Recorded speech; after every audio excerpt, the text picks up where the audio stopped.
Stop me if you've heard this one before. There's only one Quran, one book that has been revealed by Allah that all the Muslims around the world memorize word for word, letter for letter. But we're going to see if that's true. It's God. It's God. It's God.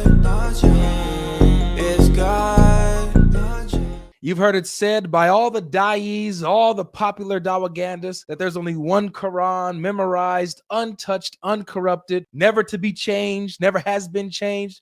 You all heard this before. The Quran has been preserved, we believe, since the time of the Prophet till now, word for word, letter for letter, haraka or vowel sign for vowel sign. There has never been two copies of the Quran that are different even in one letter or one word. So we believe in that one Quran, memorized letter by letter, word by word. Well, today I brought some friends along with me, and we're going to give you guys 5 Quran variants that every Christian should know. You guys should have this all in your pockets, in your back pockets, whenever you're talking to a Muslim. 5 Quran variants, easy to explain, easy to show to your Muslim friends. And I brought my friends to talk about this. Jai and DLC. What's up, guys? Hey, what's up? What's up? Hey, What's up, man? What's up? What up, DLC? You in there? I'm in there. She's How are in there.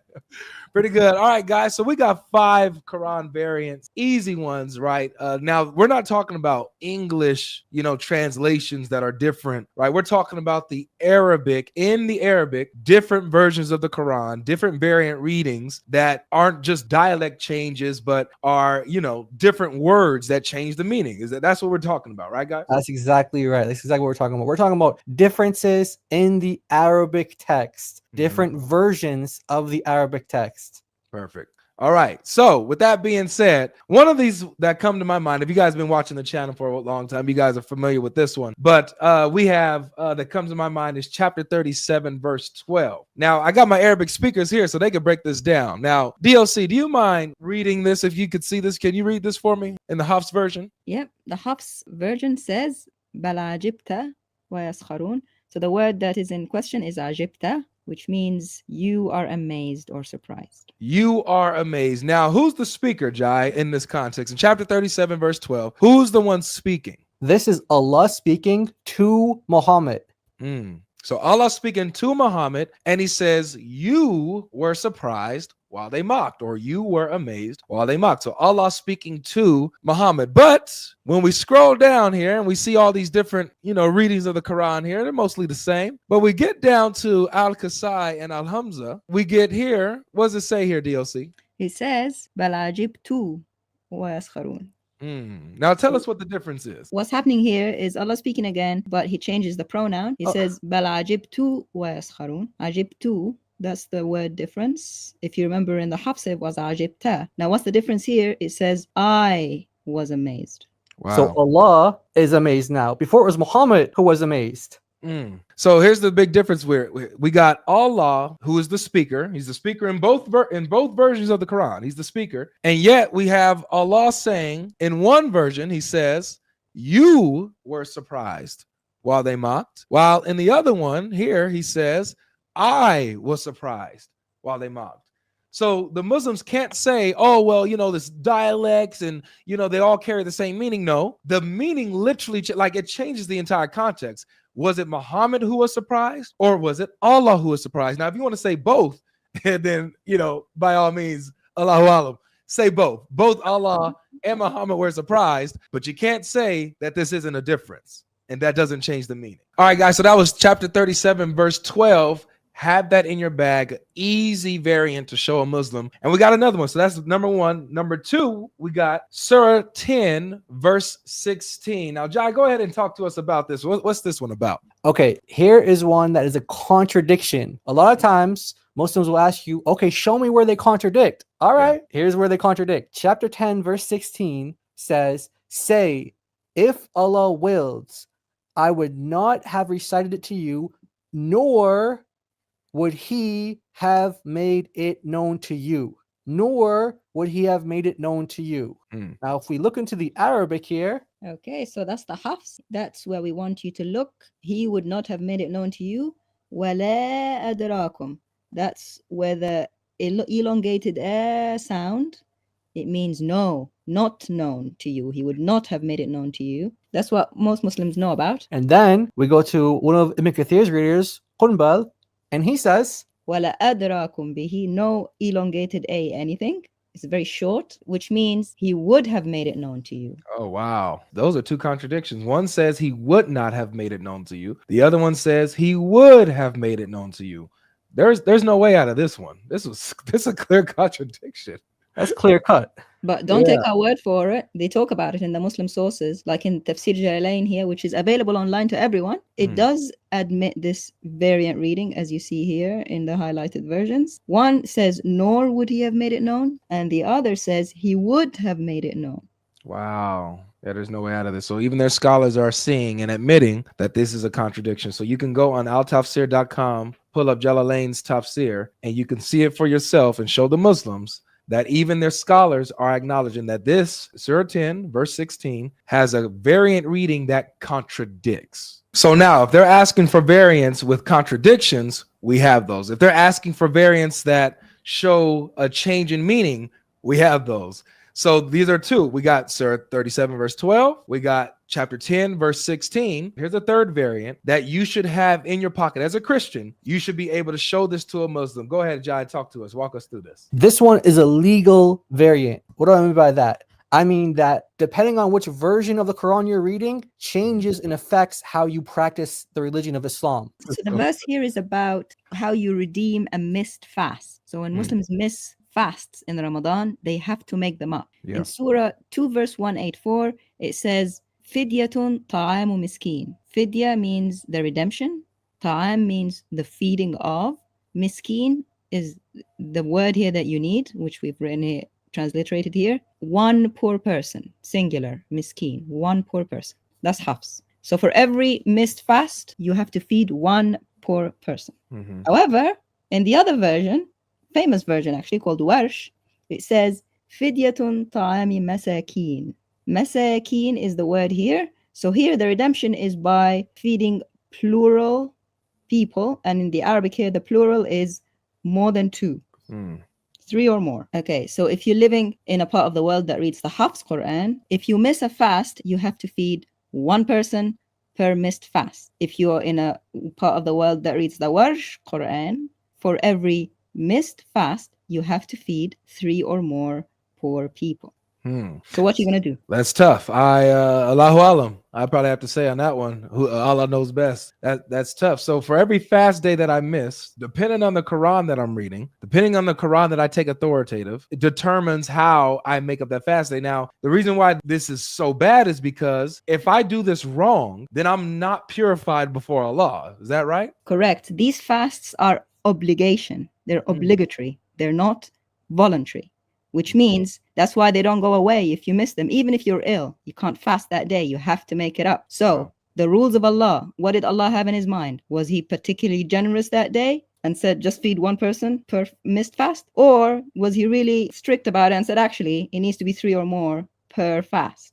Wow. It couldn't have been both. Which one was in the mind of Allah when he revealed that verse? Wow. And I see that you got Al-Tabari there. What's Al-Tabari talking about? So Al-Tabari here acknowledges that there's the singular reading, and then he also acknowledges that there are others who read it in the plural, poor people. So miskin, a poor person, masakin, poor people. So that's acknowledged by Muslim commentators as well, and by Muslim jurists. Wow. So not only do we have variants that change the meaning, variants that contradict, but we also have variants that change the ruling, how you are to practice Islam and even purify yourselves, make yourself right, reconcile yourself back with Allah. If you miss a fast day, do you just feed a poor person and you're good to go? Or do you have to feed multiple poor people and then you're good to go? Allahu Alam. So that's 3 down. We got 2 more to go. We have a 4th Quran variant that you guys should know. We're giving you guys a list of 5 variants that every Christian should know. Here's number 4. Now, what we got here, John? Chapter 12, verse 90. What are we talking about here? Chapter 12, verse 90, and what we have here is from the Bridges translation, Fadl Suleiman's translation of the Quran, where he actually notes in English some of the variant readings. So, chapter 12, verse 90, the brothers of Joseph think that they see him in one version, and they know that they see him in another version. So, in one version of the Quran, it says, they said, can it be that you are really Joseph?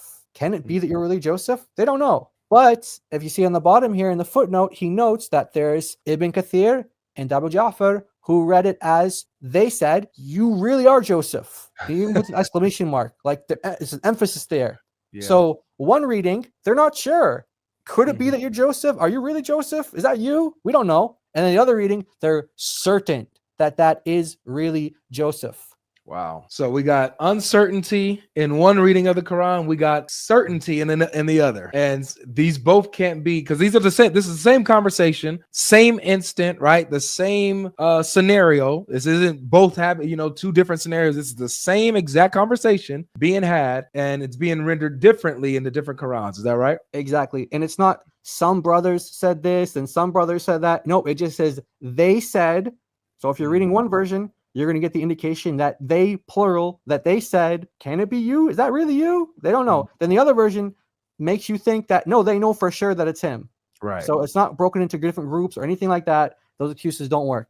That's good. We've got the Tabari who speaks about this, and in the Arabic, the Hafs Quran has it in the question mark where they say "Innaka la anta Yusuf," which means "Are you Yusuf?" And he says in the other versions, it's confirmation. It's affirmative. "Innaka la anta Yusuf." You are Yusuf. And the Tabari actually prefers the question mark one. So wait a second. You have Al-Tabari picking one reading of the Quran over the other one? Yes, right here it says, Tabari, who's Abu Ja'far, he says, وَالصَّوَابُ مِنَ الْقِرَاءَ, which means the correct reading. He says, فِي ذَلِكَ عندنا, according to us, قِرَاءَةُ مَنْ قَرَأَهُ بِالْإِسْتِفْهَامِ, which means the reading of one who questions, the one with a question. Hold on a second. Let's just get this straight. You mean to tell me, daughter of Christ, woman of God, that we have an Islamic scholar, historian, right? One of their best, one of their biggest, is saying that one of the readings of the eternal Quran, the eternal speech of Allah, is incorrect. He's saying the correct one is this, Wow. which means the other is incorrect. Exactly. Because if it's both Allah, number one, it can't be, because what did Allah say? Okay, take two, redo scene with different line. Can't do that. What happened historically is one thing, and if it was both, if he felt that he respected both, he wouldn't say one is correct. That means the other is incorrect. So the same theory, the same narrative that we usually get from these Muslims, that all of these Qurans, even though these are different dialects, and even though there can be variants, they're all equally the same. They're all equally correct and from Allah. This narrative is squashed. It's a myth. Exactly. The early Muslims, like At-Tabari, did not believe that. And nowhere did the Tabari said that this is dialect. He said one is a question and the other one is Affirmation. Amen. Wow, that's awesome. Now, with this variant, guys, it's a good response to when Muslims say that the variant readings just have to do with dialect and just how certain Muslims and certain people around the world pronounce certain words and enunciate certain words, and they have a different way of speaking, but it's the same word, it's the same script, right? It has the same skeleton and everything like that. Now, but with this variant, this doesn't work if words are actually missing, right, Jai and DLC? Exactly. How does that work? One Quran has a word the other Quran doesn't have, or the other Quran has a word the other one doesn't have? I thought they were all the same. They're supposed to all be the same, man. Just sound different. That's what they say. It tells me a scribe was sleepy. Sleepy scribe. Sleepy scribe.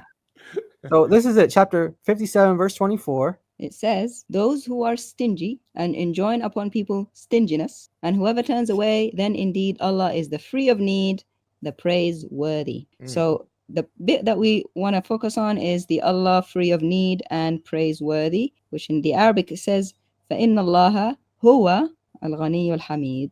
And the huwa part is the problem. Because we see it in some versions of the Quran, like Hafs, but it seems to disappear in other versions of the Quran, like Warsh. So huwa means he is. So in this version, Warsh, there's no he is, which messes up the grammar. There's no is. So what are we going to do about this one? So what happened here? Now, this is interesting, just really quick, guys. So you can't pronounce a word that is not there, right? Right. You can't have a specific dialect on a word that doesn't exist in the text. Exactly. Wow. This is awesome. This is beautiful. Yeah, so it's not just an accent or it's not just a dialect. No, this is a completely missing word. Or if you take Warsh as the standard version of the Quran, you could say that Hafs and other versions added a word. Uh-huh. Depends on which Quran is your Quran, man. Right. Oh, that's Okay. good. So we'll just we'll read them so you guys can hear the difference. But the key thing that you want to be listening for is the word huwa. One of them has the word huwa, he is, and the other one doesn't have it at all. Okay, so the Hafs one, which has it, it says, فَإِنَّ اللَّهَ هُوَ الْغَنِيُّ الْحَمِيدُ. And the one that doesn't have it says, فَإِنَّ اللَّهَ الْغَنِيُّ الْحَمِيدُ. No huwa. So basically, it's like, you know, those find the difference puzzles? It's the same. Oh, difference. Where's the difference? You can see it with the eye, even. Wow, yeah.